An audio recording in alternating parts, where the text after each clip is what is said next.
안녕하십니까, 책돌입니다. 오늘 소개해드릴 책은 어떤 관절염도 완치할 수 있는 기적의 33요법입니다. 저자는 오창훈, 박영석, 출판사는 샘앤파커스입니다. 저자 소개를 간단하게 하겠습니다. 오창훈, 한의사. 치료율을 올리기 위해 한의학뿐만 아니라 정형의학, 약학, 상담 심리학, 물리치료, 명상 등을 공부하고 각 분야 전문가로부터 배움을 구했다. 현재 AB 한의원 대표 원장이자 유튜브 채널 관절과 만성염증 TV를 운영하면서 만성염증 환자들의 건강 주치의로 활동하고 있다. 박영석, 한약사. 한약학을 전공하고 좋은 음식과 약재로 관절염 치료가 가능하다는 것을 보여주었다. 현재 마르첼로 약국을 운영하고 있으며 오창훈 한의사와 함께 유튜브 채널을 통해 올바른 관절 관리법을 소개하고 있다. 그럼 바로 본문을 보도록 하겠습니다. 관절염의 원인 중 하나는 염증입니다. 수술 전에는 염증을 치료해야 합니다.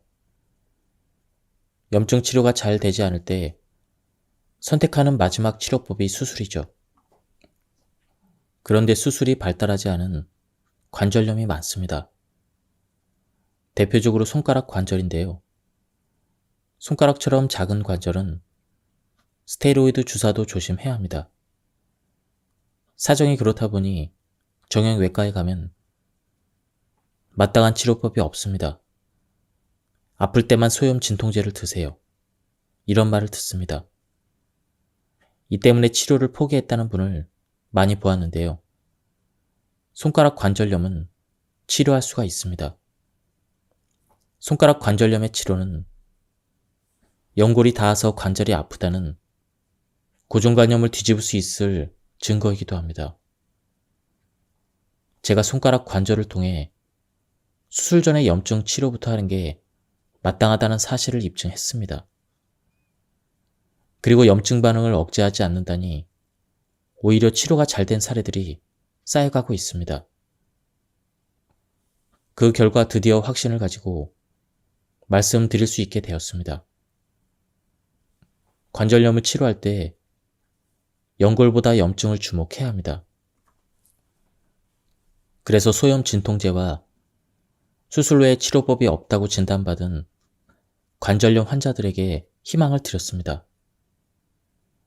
어떻게 하면 좋아졌는지 방법과 원리, 경험까지 여러분과 나누고 싶어서 책을 쓰게 되었습니다. 염증에 대한 관점을 바꾸고 관절염 치료에 대한 인식이 바뀌는 세상을 꿈꿔보았습니다. 노화는 신체 나이에 비례한다고 말씀드렸는데요. 노화란 무엇일까요? 노화를 한마디로 정의하면 회복 속도의 저하입니다. 20대에는 무리해서 일하더라도 푹 자고 밥 잘 챙겨 먹으면 몸이 풀렸습니다. 하지만 60살에 20살에 일한 만큼 활동하면 그 다음날 끙끙 앓을 수도 있습니다. 어제 쌓인 피로를 하룻밤이 지나도 해결하지 못한 것입니다. 이런 식으로 피로가 누적되면 아무리 쉬어도 회복되지 않는 지경에 이를 수 있습니다. 비유하자면 피곤하다고 쓰레기를 버리지 않고 쌓다 보니 하루 만에 치우기 힘든 상태가 된 것입니다. 심각한 노화는 이처럼 극단적으로 회복 속도가 저하된 상태에 놓이고 기다려도 낫지 않는 단계에 이릅니다. 통증의 원인은 나이 탓이 아니라 회복 속도의 저하 때문입니다. 우리의 몸은 끊임없이 손상된 부위를 제거하고 회복하는 과정을 반복하고 있는데 회복 속도가 저하되면 손상이 누적됩니다. 그렇게 누적된 손상의 총합이 만성염증입니다. 손상이 누적되면 젊어도 탈이 난다. 운동을 가르치는 일을 하는 40대 후반의 여성 환자가 있었습니다. 몸을 많이 쓰는 직업인데 관절이 아프면 난감합니다. 생활을 위해서 어쩔 수 없이 소염 진통제를 먹으면서 버티는 것이었죠. 그러다가 소염 진통제를 먹어도 아픈 지경이 되면 치료 기간이 더 길어지게 됩니다. 이 여성 환자 역시 일 때문에 아픈 지 3개월이 되었지만 약 끊기를 두려워했습니다. 용기를 내도록 설득하고 응원했더니 약을 끊고 치료했고 1개월부터 바로 효과를 보고 2개월의 치료를 마무리했습니다. 호미로 막을 것을 가래로 막는다는 말이 있습니다. 치료에서도 조기 치료가 무척 중요합니다. 이 환자처럼 소염 진통제를 끊어도 증상이 더 악화되지 않았던 분들이 많습니다. 그분들은 먹어도 아프고 먹지 않아도 똑같이 아픈 약을 도대체 왜 먹고 있었는지 모르겠다고 말합니다. 만성염증은 소염 진통제를 끊고 치료하는 게 맞다는 점을 다시 한번 확인할 수 있었습니다. 관절염이 왜 낫지 않는지, 기존의 관점에 변화가 필요한 이유를 설명드렸습니다. 핵심은 만성염증이었는데요. 이제 만성염증을 자세히 살펴볼 차례입니다. 간과 심장의 염증을 몸 밖으로 배출하라. 만약 어떤 사람이 충분한 영양 섭취와 휴식 없이 계속해서 달리기와 등산을 반복한다면 이 사람은 어느 날인가 무릎이나 발목 관절에 통증이 발생하고 걷기가 힘들게 됩니다. 사람은 누구나 무리한 운동을 하게 되면 관절에 어느 정도 손상을 입습니다. 다만 이것이 해부학적으로 관찰되지 않을 뿐입니다. 그런데 모든 사람이 달리기와 등산을 했을 때 관절이 아픈 것은 아닙니다. 충분한 영양 섭취와 휴식이 부족한 사람만이 관절 부위에 통증이 발생합니다. 무리한 운동을 반복한 이 사람의 관절은 매일매일 조금씩 손상이 누적되고 있었을 것입니다. 저는 이런 상태를 만성염증의 누적이라고 말합니다. 그런데 우리 몸의 입장에서 바라보면 언젠가는 이 손상된 상태를 회복시켜야 하기 때문에 급성 염증 반응을 통해 조직을 회복하고자 합니다. 그러니까 계속해서 누적된 손상은 만성염증이 되고 이러한 손상이 임계점을 넘어서면 인체는 손상된 조직을 회복하기 위해서 급성 염증 반응을 일으킵니다. 다음은 만성염증의 몇 가지 특징입니다. 1. 만성염증은 조직의 기능을 떨어뜨린다. 만성염증의 임계점을 넘어서면 우리의 간은 만성염증을 간에서 덜어내기 위해 눈으로 밀어냅니다. 눈으로 밀려난 만성염증은 결막염이나 눈 충혈 등의 급성 염증 반응을 일으켜 간의 만성염증을 덜어내게 됩니다. 2. 만성염증은 인체에 서로 연결된 다른 부위로 이동할 수가 있다. 일과 같은 현상은 인체의 동일 부위가 아니라 서로 떨어진 부위에서도 발생할 수 있습니다. 혹시 간이 좋아야 눈이 좋다는 이야기를 들어본 적이 있을까요? 어떤 직장인이 오랜 시간 과로하고 스트레스를 받는다면 이 피로가 간에 누적되어 보이지 않는 손상을 주게 됩니다. 이러한 과정을 우리는 만성염증의 누적 과정이라고 봅니다. 이렇게 간에 만성염증이 쌓이면 간 기능이 떨어지고 아무리 자도 계속 피곤한 만성피로 상태가 됩니다. 3. 만성염증은 급성염증을 통해 배출되며 손상을 회복한다. 사람의 심장은 혀와 손가락으로 연결되어 있습니다. 이렇게 이야기하면 이상하게 들릴 수도 있고 비과학적이라고 볼 수도 있습니다. 그러나 이 내용을 끝까지 읽고 여러분과 가족의 증상 등을 살펴본다면 이러한 인체의 현상을 부정하기는 어려울 것이라 생각됩니다. 만약 어떤 사람의 심장에 만성염증이 누적되었다고 생각해 보겠습니다. 심장은 우리 몸에서 생명을 유지하기 위해 굉장히 중요한 기관이잖아요. 그래서 심장의 기능 저하를 방지하기 위해서 우리의 몸은 심장의 만성염증을 빠르게 혀나 목, 어깨, 팔꿈치, 손목, 손톱 부위로 보냅니다. 그 결과 심장의 만성염증이 임계점을 넘긴 사람은 혓바늘이 나거나 손톱 옆에 거느러미가 생기거나 손목, 팔꿈치가 아프거나 손가락 관절이 붓고 아플 수도 있습니다. 심한 경우는 불면, 우울, 브레인 포그까지 생길 수가 있습니다. 이렇게 팔꿈치나 손목, 손가락, 혀의 급성 염증 반응이 발생한다면 심장의 만성 염증은 그만큼 줄어들게 됩니다. 급성 염증을 통해 만성 염증을 배출하는 과정입니다. 그러므로 이 사람은 심장 자체의 큰 질병인 심근경색이나 협심증을 손목 통증, 손가락 통증, 혀의 염증을 통해 예방했다고 말할 수가 있습니다. 소염 진통제는 소염 작용만 하는 게 아니라 급성 염증을 차단하고 면역력을 떨어뜨리기도 합니다. 급성 염증 반응은 회복 반응인데 왜 회복 반응을 차단하는 것일까요? 급성 염증 반응을 차단하면 손상이 누적되어 만성 염증이 되는데도 말입니다.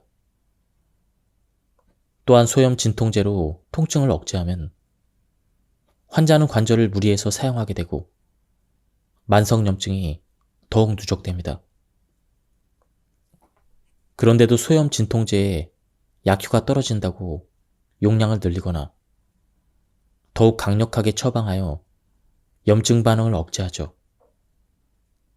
그 결과 관절 조직뿐만 아니라 인체의 다른 부위에서 발생해야 될 회복 반응, 즉 급성 염증 반응까지 차단하고 장기적으로 인체의 여러 조직의 손상을 누적하는 결과를 초래합니다.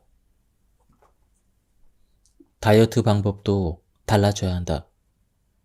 체중을 줄이면 무릎이 아프지 않습니다. 이 말의 대부분 고개를 끄덕일 텐데요. 이론적으로는 맞는 말이지만 굶는 다이어트를 했다가 더 아팠다는 분들도 많습니다. 왜 다이어트는 관절염을 악화시킬까요? 관절의 손상을 회복할 재료는 우리가 먹는 음식입니다. 그렇지 않아도 누적된 손상이 많은데 복구할 재료마저 없다면 아무리 실력 좋은 기술자라도 힘을 쓰지 못합니다. 이뿐만이 아닙니다. 50세 이후에 단식을 했다가 관절염이 시작된 분들도 적지 않습니다. 무릎이 아프니까 체중을 줄이겠다는 분들도 있는데요. 같은 이유로 내원했던 60대 중반의 여성 환자가 생각납니다. 비만도 만성염증 때문에 생깁니다. 특히 중년 이후라면 더욱 그러한데요. 무릎과 손가락 관절염이 있어서 심장과 신장에 만성염증이 있는 것으로 보았습니다. 커피를 마시면 잠을 못 자고 우울감이 있었습니다. 갑상선 저하증 약을 15년째 복용하고 있었는데 갑상선 약을 끊고 치료를 시작했습니다. 신장의 만성염증이 줄면서 소변이 시원해지고 무릎의 부종도 줄어 컨디션이 아주 좋아졌다고 합니다. 걷기는 물론 달릴 수 있는 자신감까지 생겼습니다. 야식을 자제하고 걷기를 서서히 들렸습니다. 그랬더니 치료 1개월에 체중이 2kg, 2개월에 6kg가 줄었습니다. 걷기 위해서 치료한다는 사실을 기억하고 노력하면 만성염증이 줄면서 관절도 좋아지고 체중도 빠질 수가 있습니다.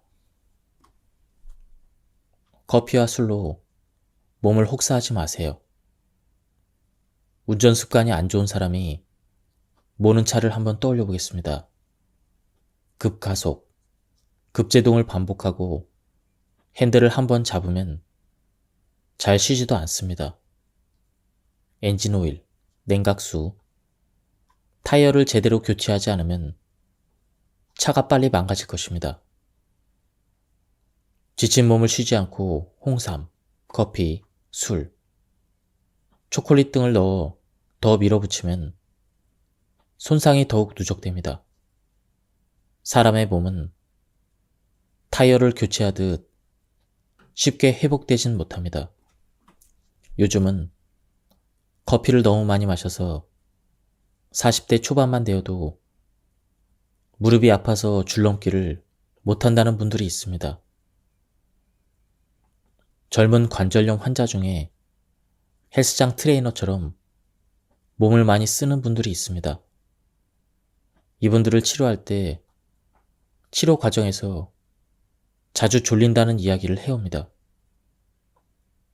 업무상 에너지를 과하게 사용했던 분들은 누적된 손상을 회복하는 동안 졸음이 자주 오고 잠을 더 길게 잘 수도 있습니다.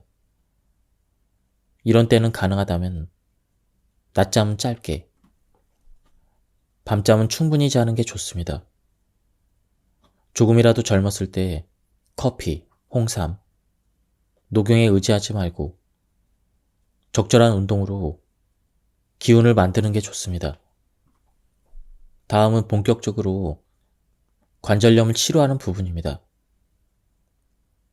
타타타 때리면 낫는다. 우리는 아프면 아픈 부위를 막 때렸습니다.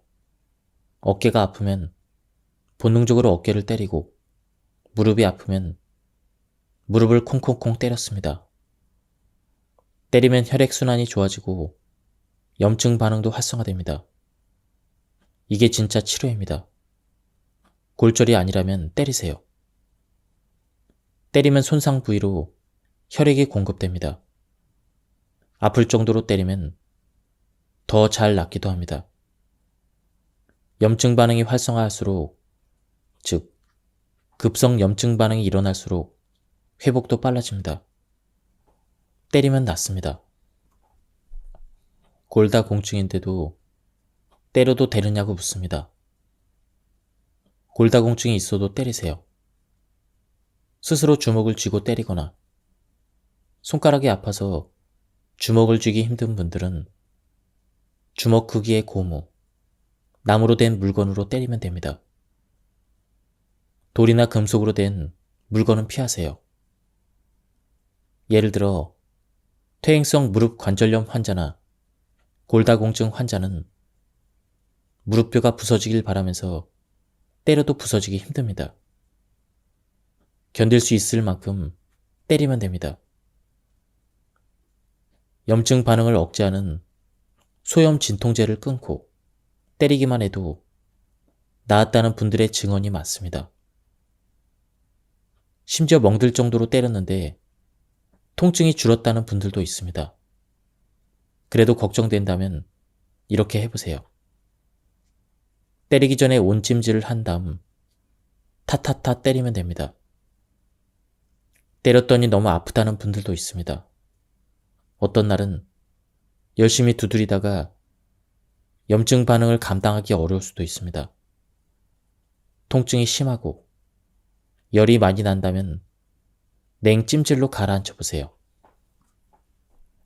3개월이면 관절염이 사라지는 3가지 약재.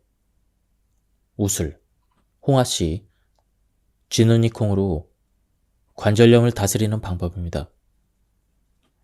이 내용을 소개한 유튜브 영상은 100만이 훌쩍 넘는 조회수를 기록했고 댓글을 보면 효과를 본 분들이 굉장히 많습니다.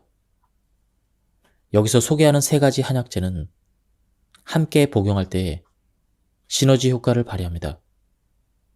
특히 관절염, 퇴행성 관절염, 골다공증에 좋습니다.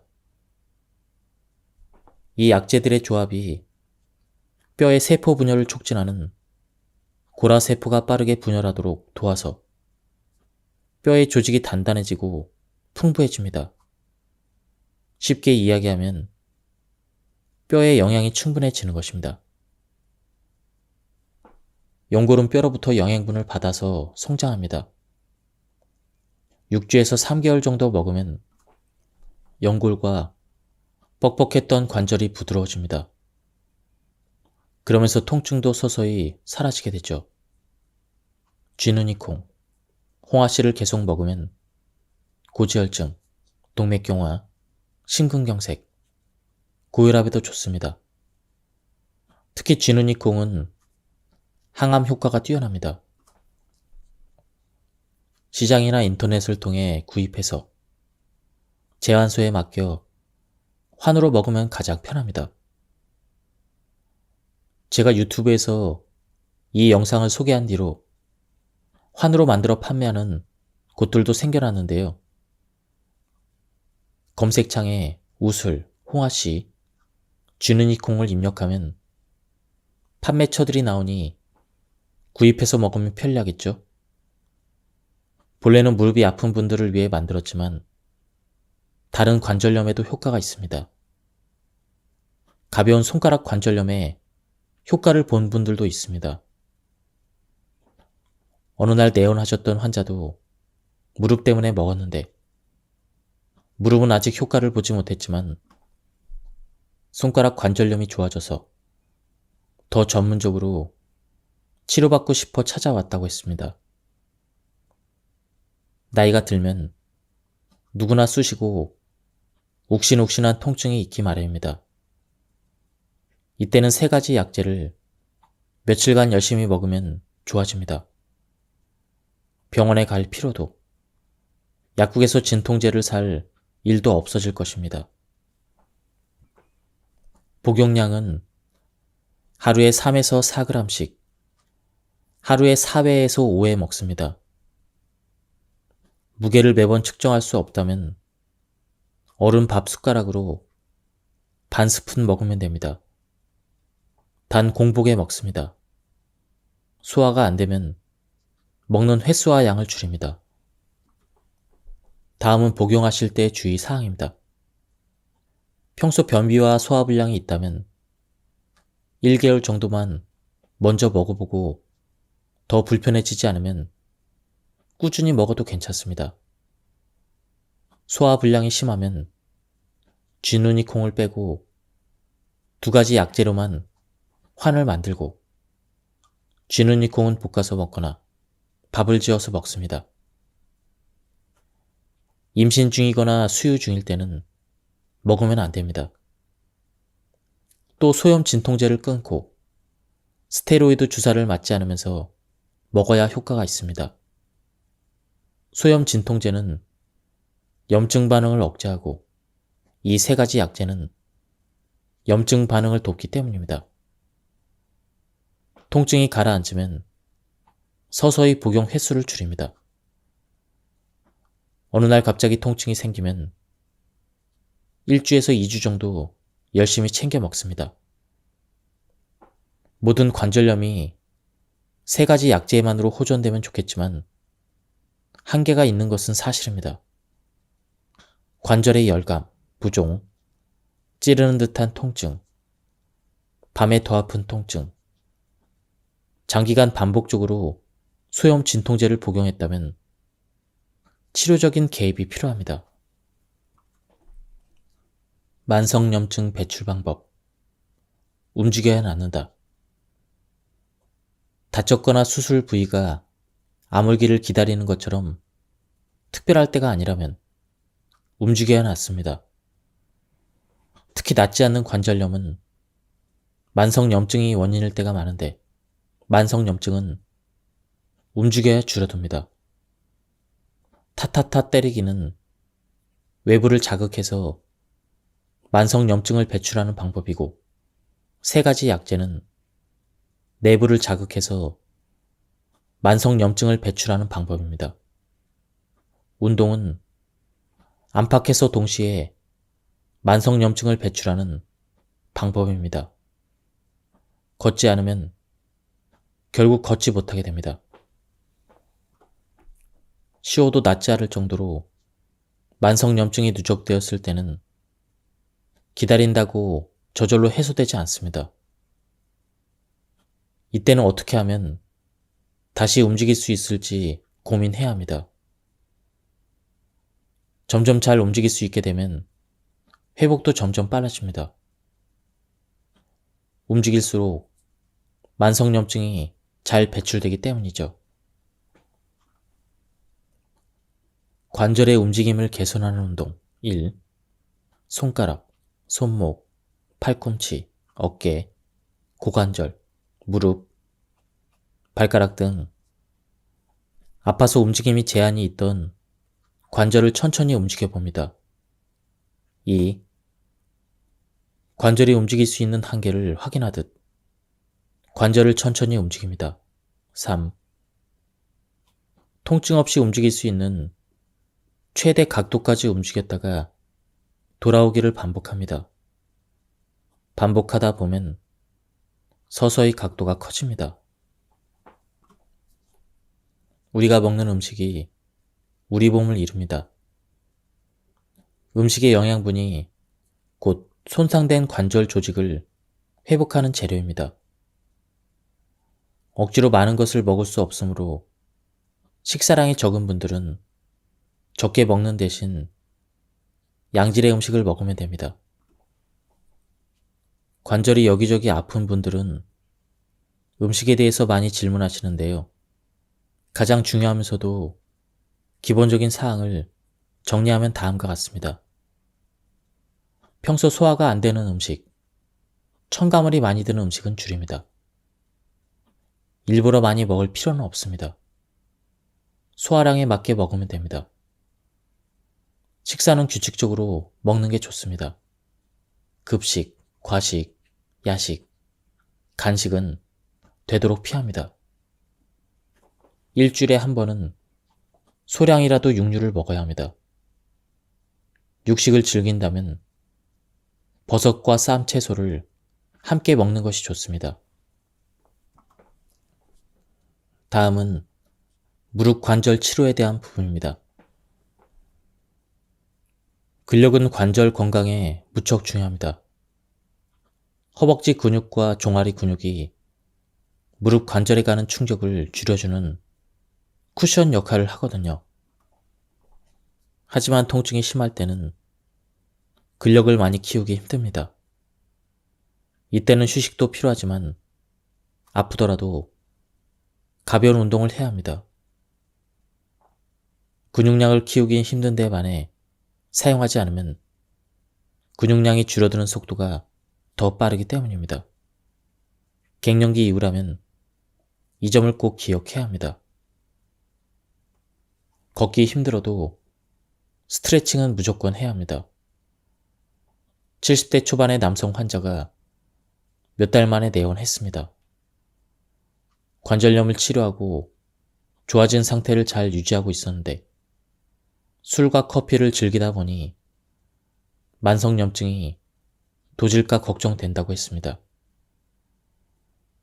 술과 커피는 가만히 있어도 심장을 뛰게 하는 음식이어서 심장에 만성염증이 있을 때는 피해야 된다고 말씀드렸습니다.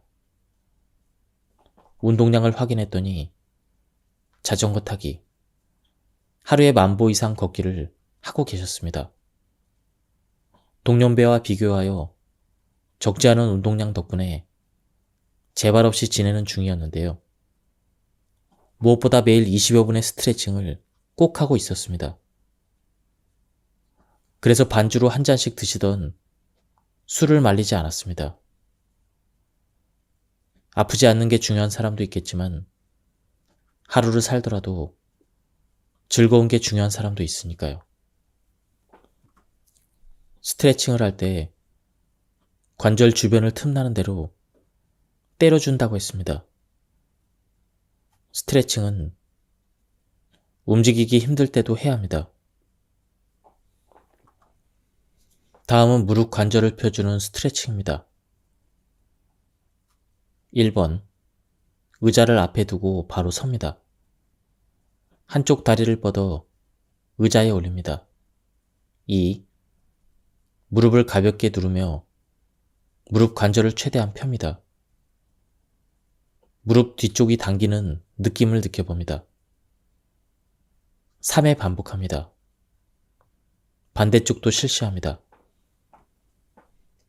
다음은 허벅지 앞쪽 풀기입니다. 의자를 뒤에 두고 바로 섭니다. 한쪽 다리를 의자에 올립니다. 의자에 올려둔 다리를 아래 방향으로 3초간 가볍게 눌러줍니다. 이때 허벅지의 힘이 가볍게 들어갑니다. 3회 반복합니다. 반대쪽도 실시합니다. 다음은 주요 질문과 답변입니다. 무릎에서 소리가 나는데 괜찮을까요? 무릎에서 소리가 나는데 통증이 없다면 일단은 안심해도 좋습니다. 관절 주변에는 충격과 마찰을 견디기 위한 쿠션들이 근육 힘줄 그리고 인대 주변에 있는데요. 근육이 뻣뻣해질 때 튕기면서 나는 소리입니다. 근육이 탄력 있도록 스트레칭, 마사지, 영양보충, 휴식 등으로 관절 주변을 돌봐주면 되는 단계입니다. 수족 냉증에는 흑염소가 좋다던데 사실인가요? 수족 냉증이 있다고 해서 몸이 차다고 단정해서는 안 됩니다. 몸이 냉해서 손발이 찬 사람은 80세가 넘은 어르신 중에 간혹 있습니다. 수족 냉증을 호소하는 분들은 대부분 그 원인이 만성염증 때문입니다. 염증이 있으면 뜨거울 것 같은데요. 왜 차갑다고 느낄까요? 몸 안에 만성염증이 있으면 혈액이 만성염증을 해결하고자 몸의 중심인 오장육부로 몰려듭니다. 그렇게 만성염증이 누적된 곳으로 몰려드는 혈액 때문에 손끝과 발끝에 혈액이 부족해집니다. 혈액이 가지 않은 부위에 온기가 가지 않으므로 손발이 차갑게 느껴지는 수족 냉증을 겪게 됩니다. 이런 분들은 실내에서 양말을 신고 있어도 발이 차갑다고 합니다. 심한 분들은 겨울에 동상이 걸리기도 합니다. 과로하거나 스트레스를 받으면 굉장히 빠르고 강력하게 우리 몸에 만성염증을 일으킵니다. 이때 손발뿐만 아니라 아랫배 쪽으로 혈액이 가지 못하는 경우가 생깁니다.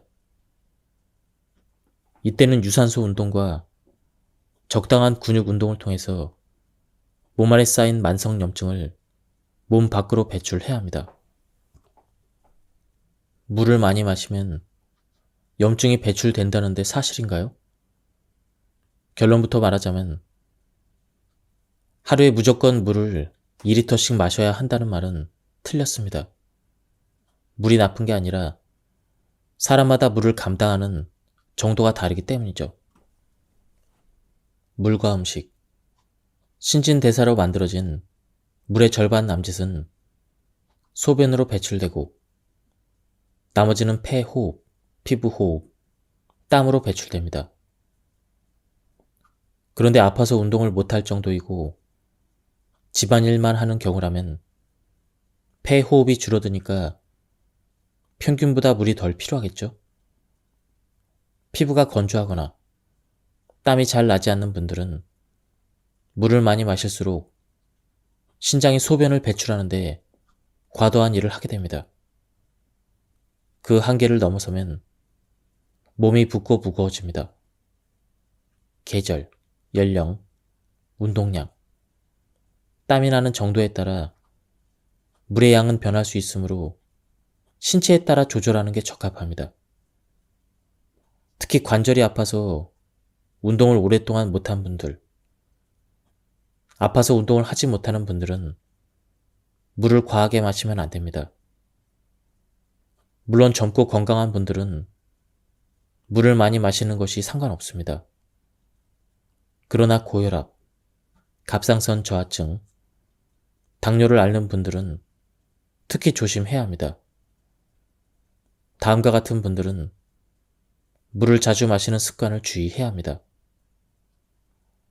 마시는 물보다 소변량이 더 많다. 물을 마시면 바로 소변을 본다. 1시간마다 소변이 마렵다. 물을 마시면 붓는다.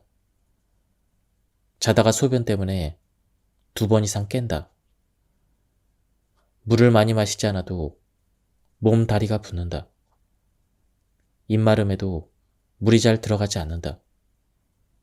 물을 마셔도 입마름이 해결되지 않는다.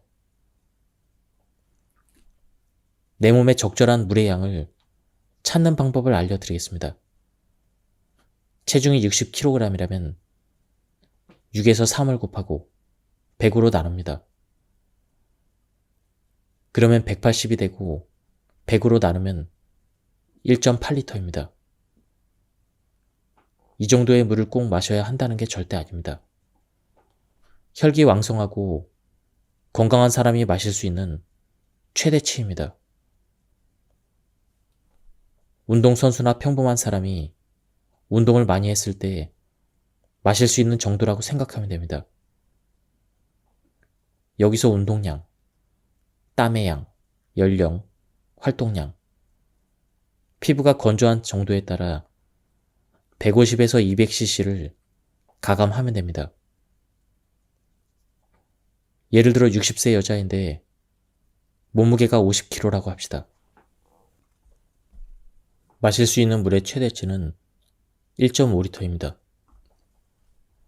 그런데 운동을 많이 안 한다면 1.5리터에서 추가로 200cc를 제하고, 땀도 없고 피부가 건조한 편이면 200cc를 제하고, 연령이 많아서 100cc 정도 줄이면 하루에 마셔야 될 물의 양은 1리터 정도가 됩니다.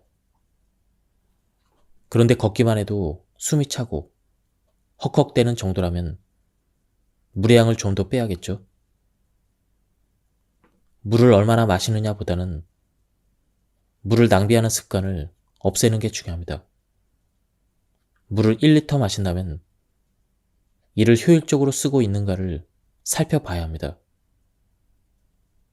술이나 커피, 녹차, 홍차 등 이뇨작용을 하는 음료수는 주의해야 합니다. 그 밖에도 인스턴트, 그리고 빵, 초콜릿, 찌개류를 과하게 섭취하지 않도록 조심해야 합니다. 만성염증을 줄이는 방법과 크게 다르지 않죠. 생수나 맹물을 못 드시는 분이 있습니다. 비릿한 맛이나 그런 이유 때문에 말이죠. 생수가 아니어도 됩니다. 볶은 보리, 현미차를 권합니다. 찬물을 못 마시거나 위장이 차갑다면 둥글레차를 연하게 타서 생수 대신에 먹는 게 좋습니다. 단 한꺼번에 많이 마시지 말고 조금씩 나눠서 드세요. 특히 입이 말라서 물을 자꾸만 마신다는 분들이 많은데요. 목을 가볍게 축이거나 가슴에 열을 내려줄 정도로 살짝 마시는 게 좋습니다. 무엇보다도 물을 낭비하는 습관부터 없애기 바랍니다. 지금까지 이 책에 대한 리뷰를 모두 마쳤습니다. 제가 시간 관계상 발췌 요약해서 설명드렸기 때문에 많은 부분이 생략되었습니다. 전체적인 맥락을 파악하고 싶은 분들은 한번 책을 구해서 읽어보실 것을 추천드립니다. 그리고 저자분들이 운영하는 유튜브 채널이 있습니다. 관절과 만성염증 TV라는 데인데요.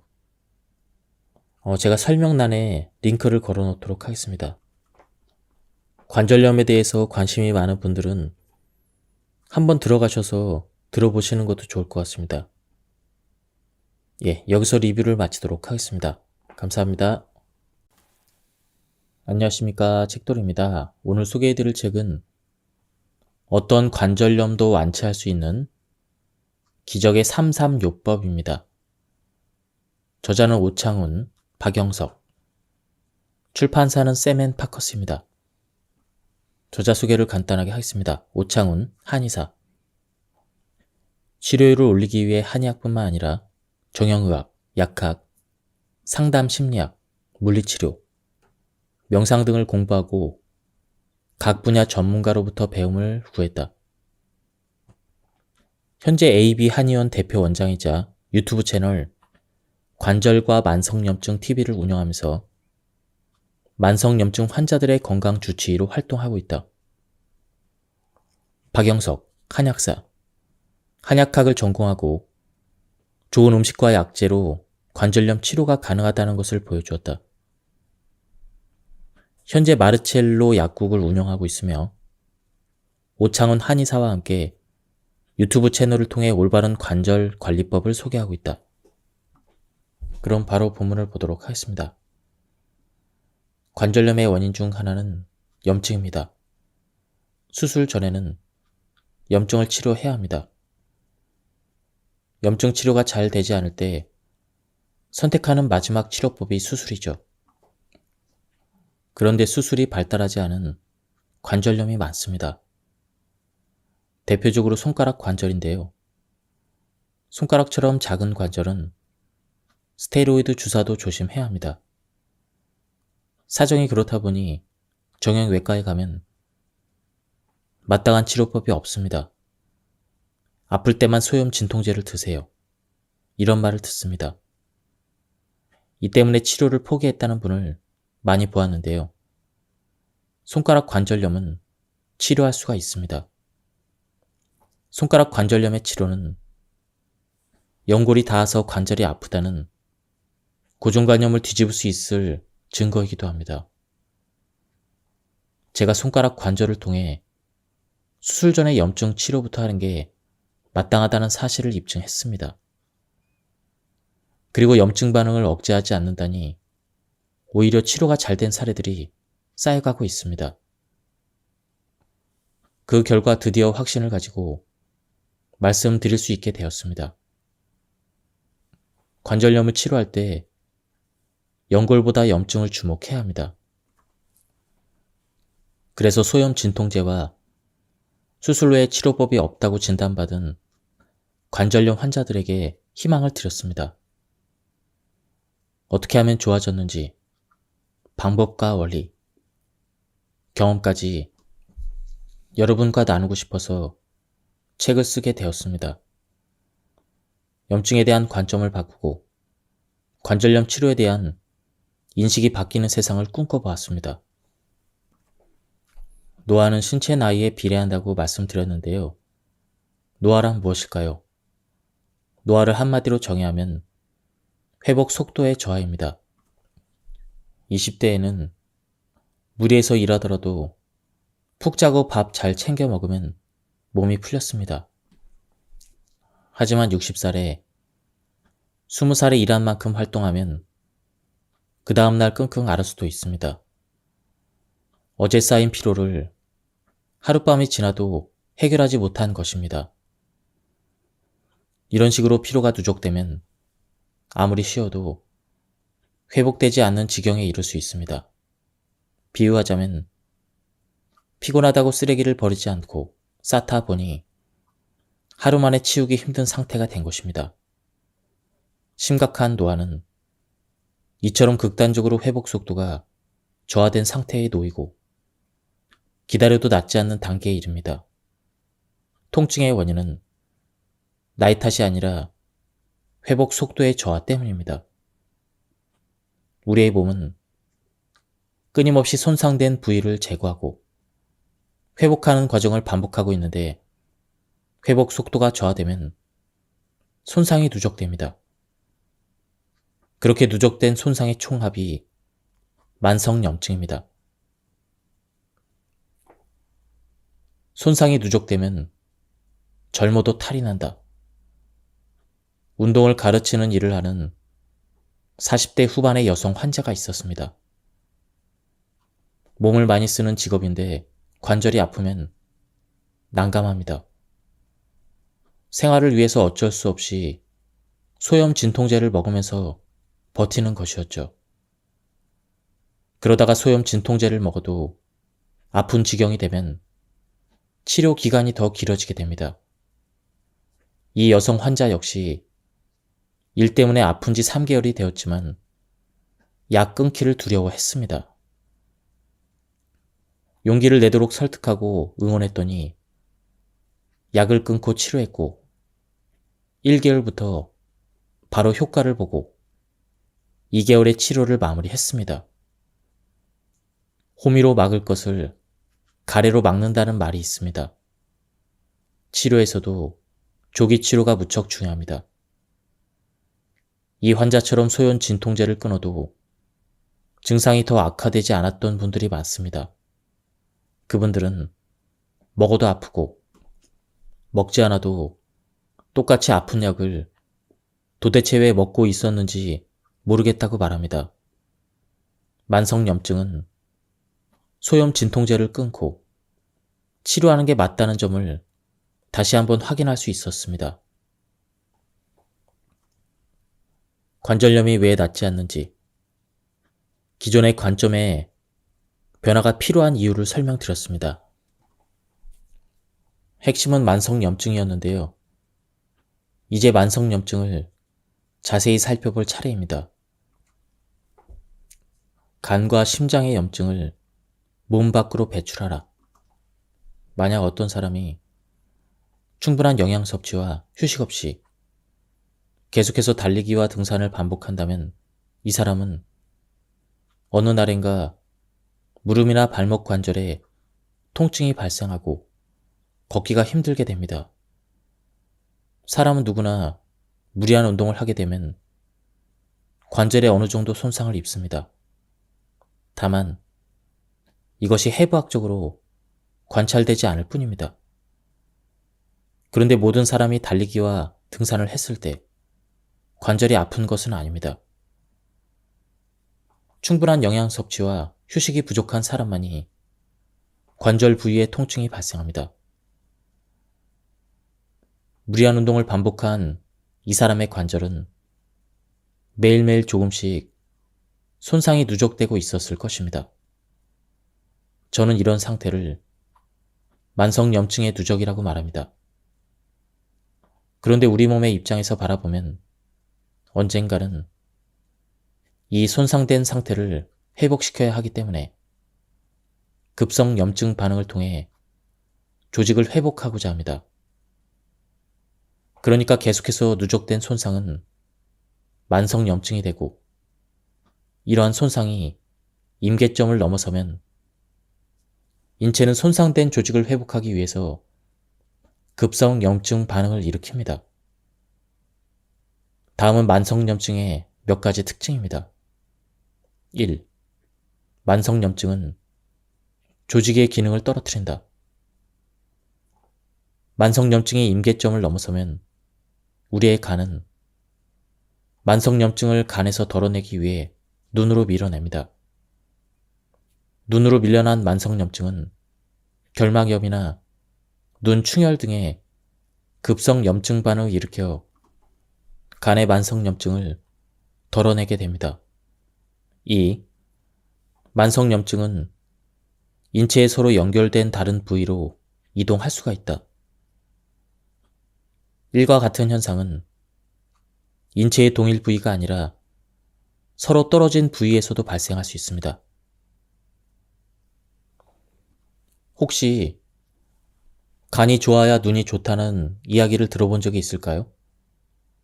어떤 직장인이 오랜 시간 과로하고 스트레스를 받는다면 이 피로가 간에 누적되어 보이지 않는 손상을 주게 됩니다. 이러한 과정을 우리는 만성염증의 누적 과정이라고 봅니다. 이렇게 간에 만성염증이 쌓이면 간 기능이 떨어지고 아무리 자도 계속 피곤한 만성피로 상태가 됩니다. 3. 만성염증은 급성염증을 통해 배출되며 손상을 회복한다.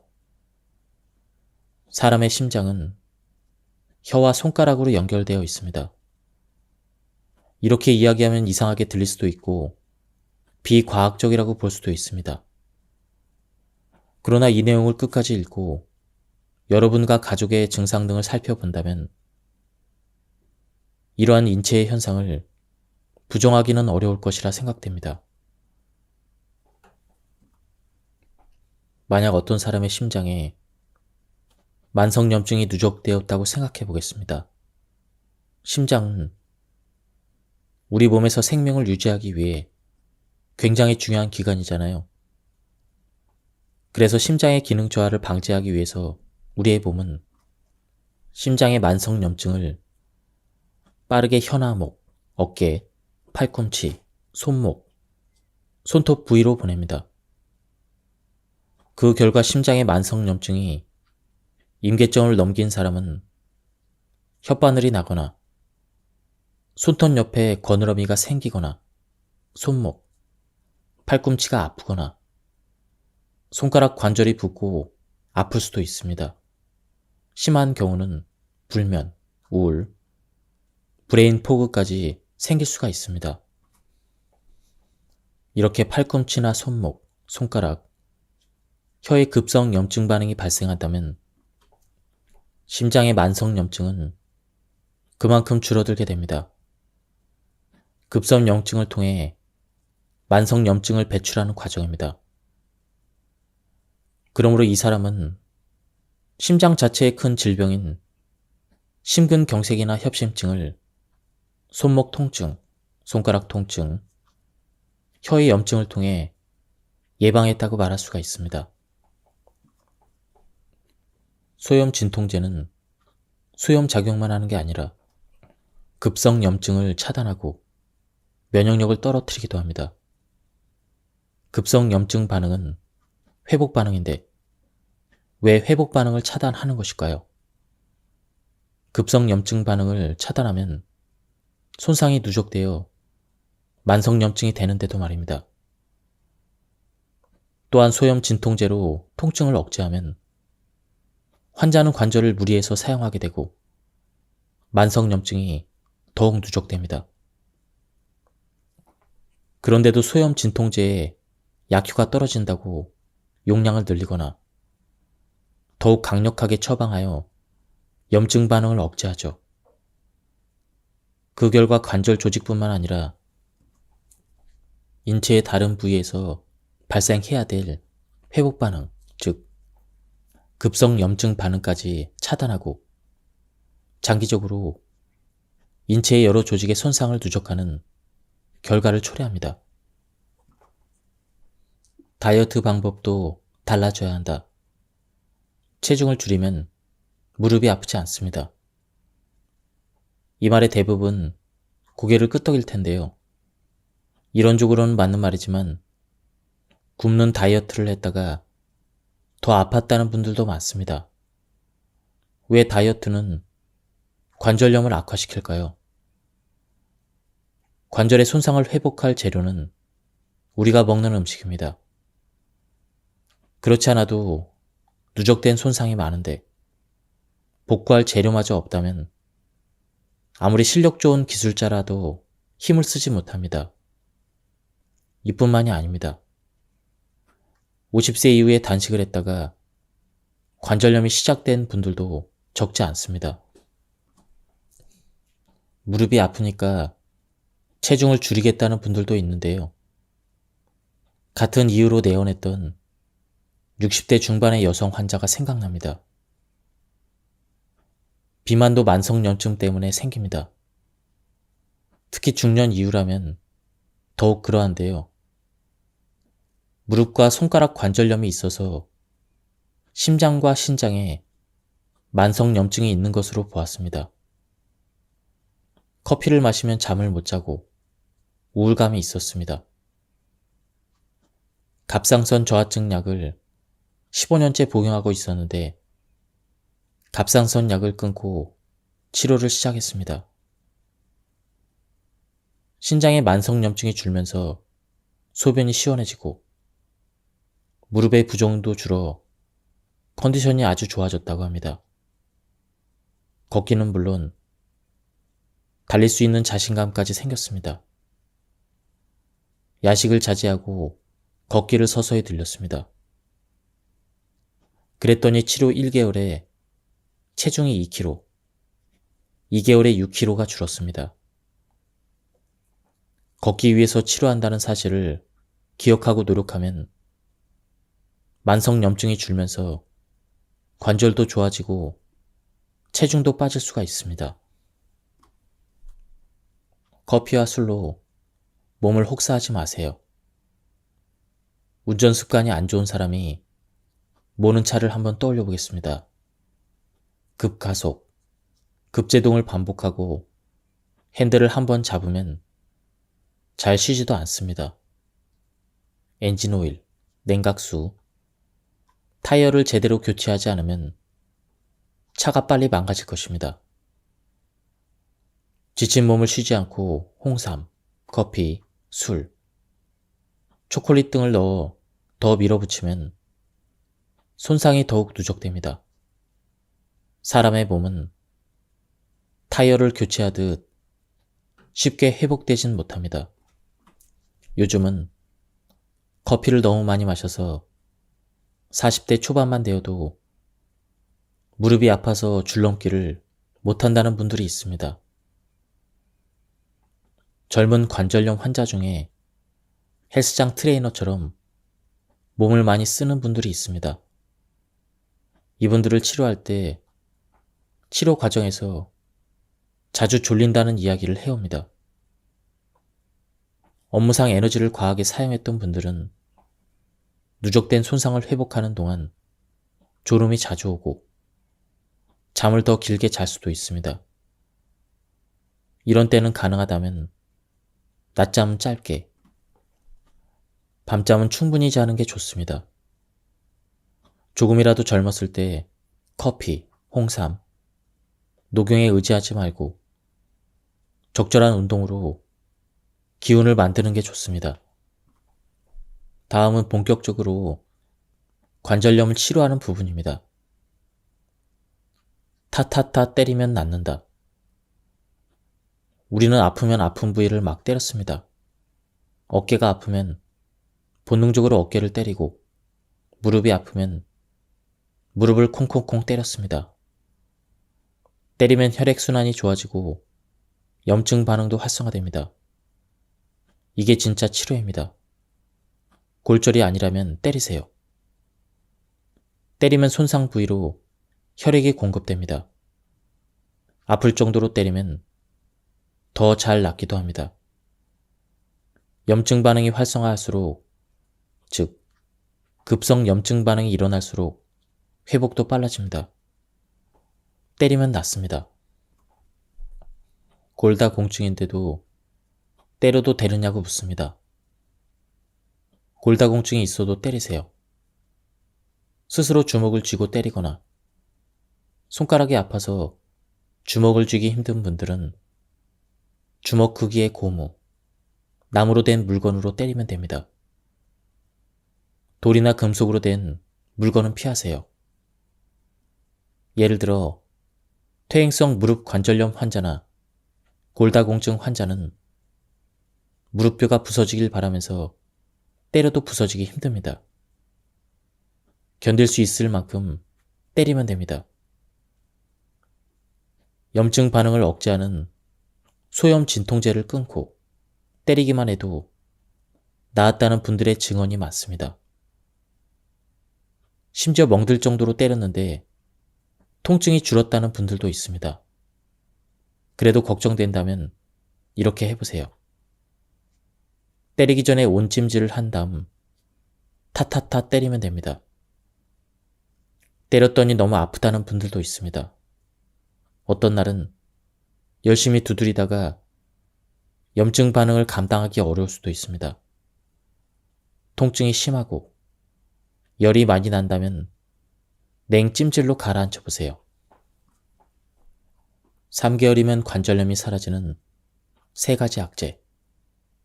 우슬, 홍아씨, 쥐누니콩으로 관절염을 다스리는 방법입니다. 이 내용을 소개한 유튜브 영상은 100만이 훌쩍 넘는 조회수를 기록했고 댓글을 보면 효과를 본 분들이 굉장히 많습니다. 여기서 소개하는 3가지 한약재는 함께 복용할 때 시너지 효과를 발휘합니다. 특히 관절염, 퇴행성 관절염, 골다공증에 좋습니다. 이 약재들의 조합이 뼈의 세포 분열을 촉진하는 고라세포가 빠르게 분열하도록 도와서 뼈의 조직이 단단해지고 풍부해집니다. 쉽게 이야기하면 뼈의 영양이 충분해지는 것입니다. 연골은 뼈로부터 영양분을 받아서 성장합니다. 6주에서 3개월 정도 먹으면 연골과 뻑뻑했던 관절이 부드러워집니다. 그러면서 통증도 서서히 사라지게 되죠. 쥐누니콩, 홍아씨를 계속 먹으면 고지혈증, 동맥경화, 심근경색, 고혈압에도 좋습니다. 특히 쥐누니콩은 항암 효과가 뛰어납니다. 시장이나 인터넷을 통해 구입해서 제환소에 맡겨 환으로 먹으면 가장 편합니다. 제가 유튜브에서 이 영상을 소개한 뒤로 환으로 만들어 판매하는 곳들도 생겨났는데요. 검색창에 우슬, 홍아씨, 쥐누니콩을 입력하면 판매처들이 나오니 구입해서 먹으면 편리하겠죠? 본래는 무릎이 아픈 분들을 위해 만들었지만 다른 관절염에도 효과가 있습니다. 가벼운 손가락 관절염에 효과를 본 분들도 있습니다.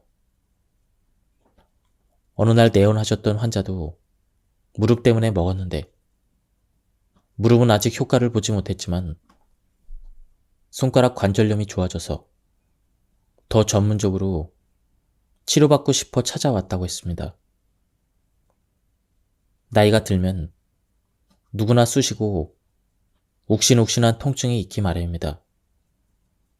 이때는 3가지 약재를 며칠간 열심히 먹으면 좋아집니다. 병원에 갈 필요도, 약국에서 진통제를 살 일도 없어질 것입니다.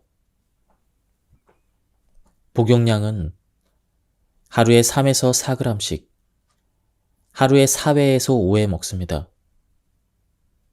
무게를 매번 측정할 수 없다면 어른 밥 숟가락으로 반 스푼 먹으면 됩니다. 단 공복에 먹습니다. 소화가 안 되면 먹는 횟수와 양을 줄입니다. 다음은 복용하실 때 주의 사항입니다. 평소 변비와 소화불량이 있다면 1개월 정도만 먼저 먹어보고 더 불편해지지 않으면 꾸준히 먹어도 괜찮습니다. 소화불량이 심하면 쥐누니콩을 빼고 2가지 약재로만 환을 만들고 쥐누니콩은 볶아서 먹거나 밥을 지어서 먹습니다. 임신 중이거나 수유 중일 때는 먹으면 안 됩니다. 또 소염 진통제를 끊고 스테로이드 주사를 맞지 않으면서 먹어야 효과가 있습니다. 소염 진통제는 염증 반응을 억제하고 이 3가지 약재는 염증 반응을 돕기 때문입니다. 통증이 가라앉으면 서서히 복용 횟수를 줄입니다. 어느 날 갑자기 통증이 생기면 1주에서 2주 정도 열심히 챙겨 먹습니다. 모든 관절염이 3가지 약재만으로 호전되면 좋겠지만 한계가 있는 것은 사실입니다. 관절의 열감, 부종, 찌르는 듯한 통증, 밤에 더 아픈 통증. 장기간 반복적으로 소염 진통제를 복용했다면 치료적인 개입이 필요합니다. 만성염증 배출 방법. 움직여야 낫는다. 다쳤거나 수술 부위가 아물기를 기다리는 것처럼 특별할 때가 아니라면 움직여야 낫습니다. 특히 낫지 않는 관절염은 만성염증이 원인일 때가 많은데 만성염증은 움직여야 줄어듭니다. 타타타 때리기는 외부를 자극해서 만성염증을 배출하는 방법이고, 세 가지 약제는 내부를 자극해서 만성염증을 배출하는 방법입니다. 운동은 안팎에서 동시에 만성염증을 배출하는 방법입니다. 걷지 않으면 결국 걷지 못하게 됩니다. 쉬어도 낫지 않을 정도로 만성염증이 누적되었을 때는 기다린다고 저절로 해소되지 않습니다. 이때는 어떻게 하면 다시 움직일 수 있을지 고민해야 합니다. 점점 잘 움직일 수 있게 되면 회복도 점점 빨라집니다. 움직일수록 만성염증이 잘 배출되기 때문이죠. 관절의 움직임을 개선하는 운동. 1. 손가락, 손목, 팔꿈치, 어깨, 고관절, 무릎, 발가락 등 아파서 움직임이 제한이 있던 관절을 천천히 움직여 봅니다. 2. 관절이 움직일 수 있는 한계를 확인하듯 관절을 천천히 움직입니다. 3.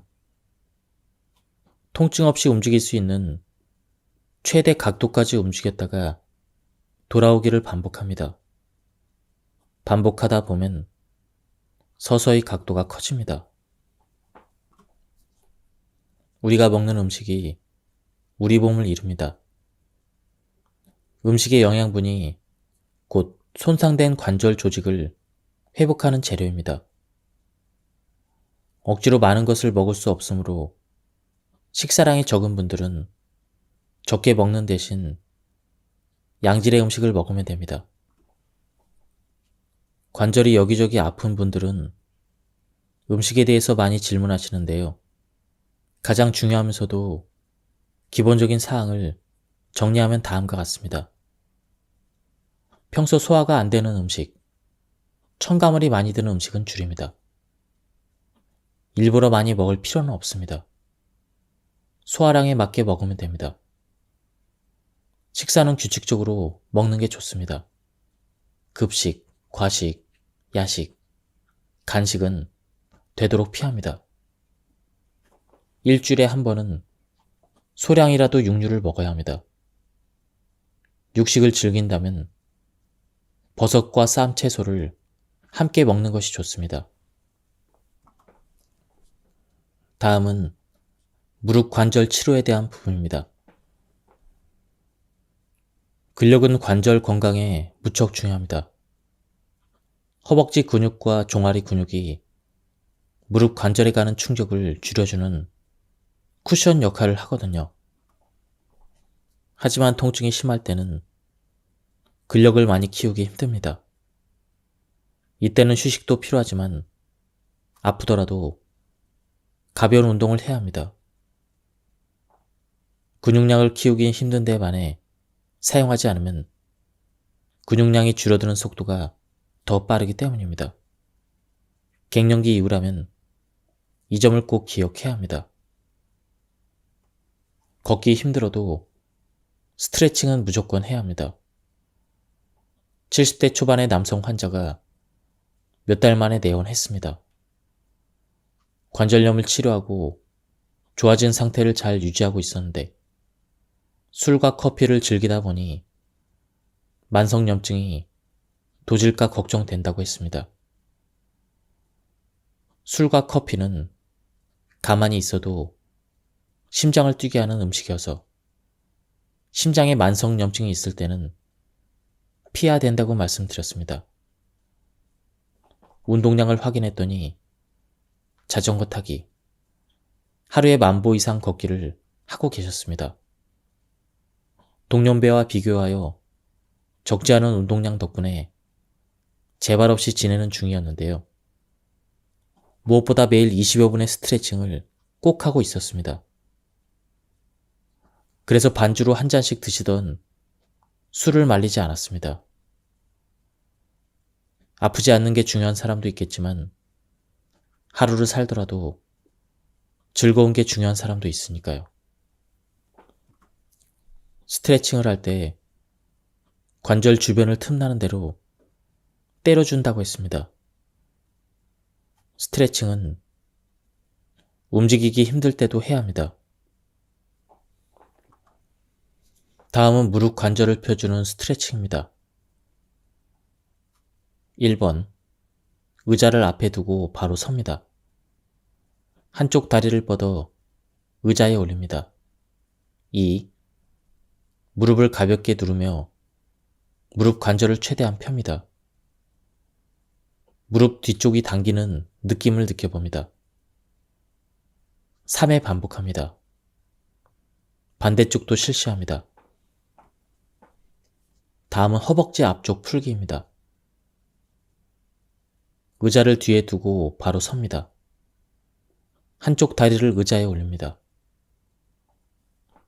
의자에 올려둔 다리를 아래 방향으로 3초간 가볍게 눌러줍니다. 이때 허벅지의 힘이 가볍게 들어갑니다. 3회 반복합니다. 반대쪽도 실시합니다. 다음은 주요 질문과 답변입니다. 무릎에서 소리가 나는데 괜찮을까요? 무릎에서 소리가 나는데 통증이 없다면 일단은 안심해도 좋습니다.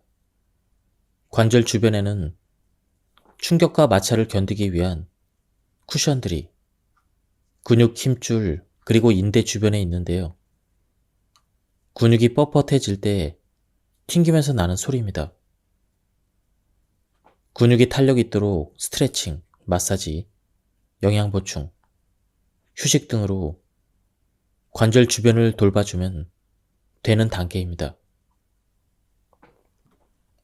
수족 냉증에는 흑염소가 좋다던데 사실인가요?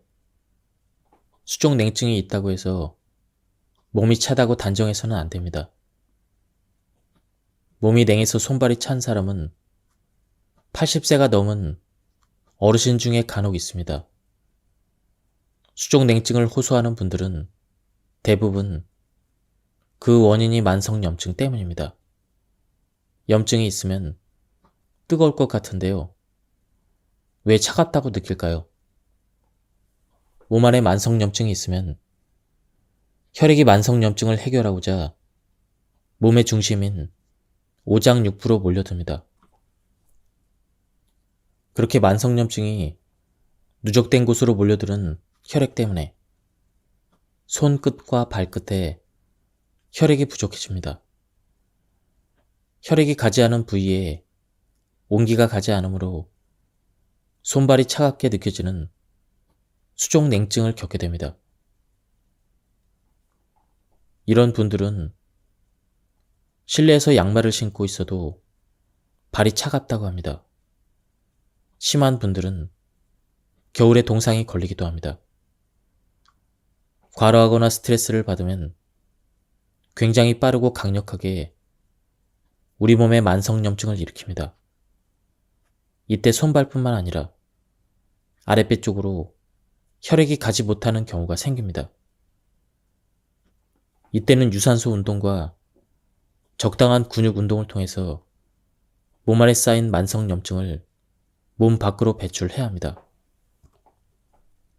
물을 많이 마시면 염증이 배출된다는데 사실인가요? 결론부터 말하자면 하루에 무조건 물을 2리터씩 마셔야 한다는 말은 틀렸습니다. 물이 나쁜 게 아니라 사람마다 물을 감당하는 정도가 다르기 때문이죠.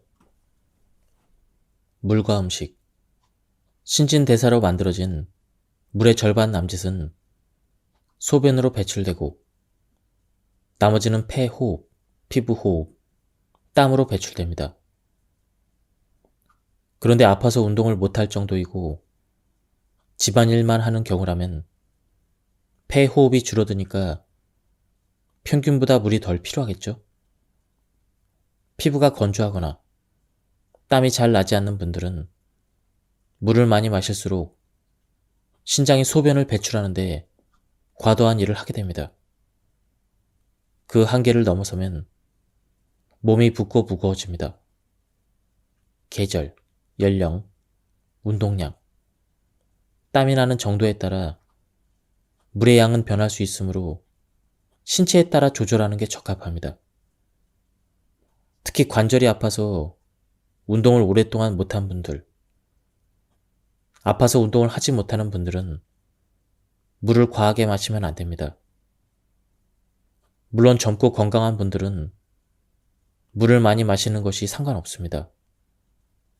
그러나 고혈압, 갑상선 저하증, 당뇨를 앓는 분들은 특히 조심해야 합니다. 다음과 같은 분들은 물을 자주 마시는 습관을 주의해야 합니다. 마시는 물보다 소변량이 더 많다. 물을 마시면 바로 소변을 본다. 1시간마다 소변이 마렵다. 물을 마시면 붓는다. 자다가 소변 때문에 2번 이상 깬다. 물을 많이 마시지 않아도 몸 다리가 붓는다.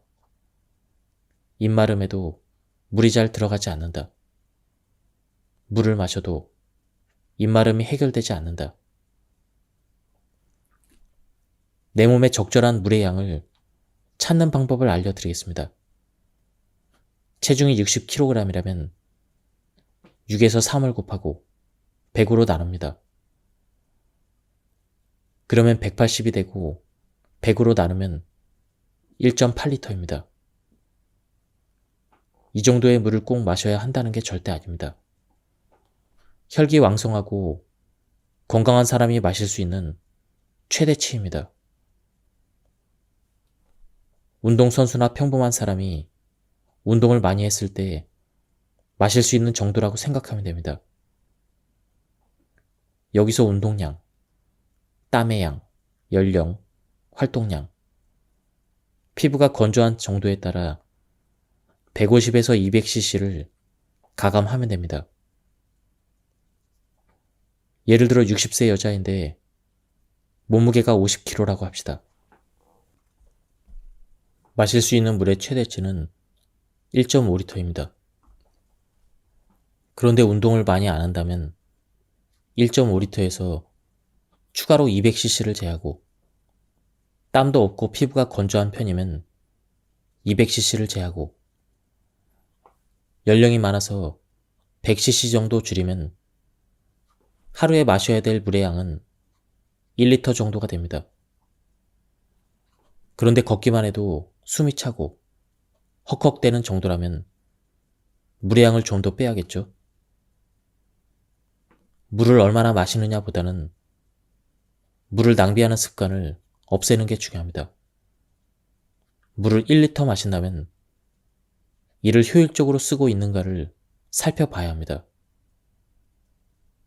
술이나 커피, 녹차, 홍차 등 이뇨작용을 하는 음료수는 주의해야 합니다. 그 밖에도 인스턴트, 그리고 빵, 초콜릿, 찌개류를 과하게 섭취하지 않도록 조심해야 합니다. 만성염증을 줄이는 방법과 크게 다르지 않죠. 생수나 맹물을 못 드시는 분이 있습니다. 비릿한 맛이나 그런 이유 때문에 말이죠. 생수가 아니어도 됩니다. 볶은 보리, 현미차를 권합니다. 찬물을 못 마시거나 위장이 차갑다면 둥글레차를 연하게 타서 생수 대신에 먹는 게 좋습니다. 단 한꺼번에 많이 마시지 말고 조금씩 나눠서 드세요. 특히 입이 말라서 물을 자꾸만 마신다는 분들이 많은데요. 목을 가볍게 축이거나 가슴에 열을 내려줄 정도로 살짝 마시는 게 좋습니다. 무엇보다도 물을 낭비하는 습관부터 없애기 바랍니다. 지금까지 이 책에 대한 리뷰를 모두 마쳤습니다. 제가 시간 관계상 발췌 요약해서 설명드렸기 때문에 많은 부분이 생략되었습니다.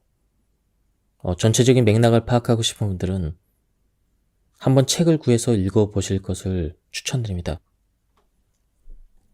그리고 저자분들이 운영하는 유튜브 채널이 있습니다.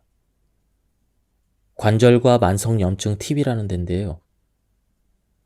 제가 설명란에 링크를 걸어 놓도록 하겠습니다.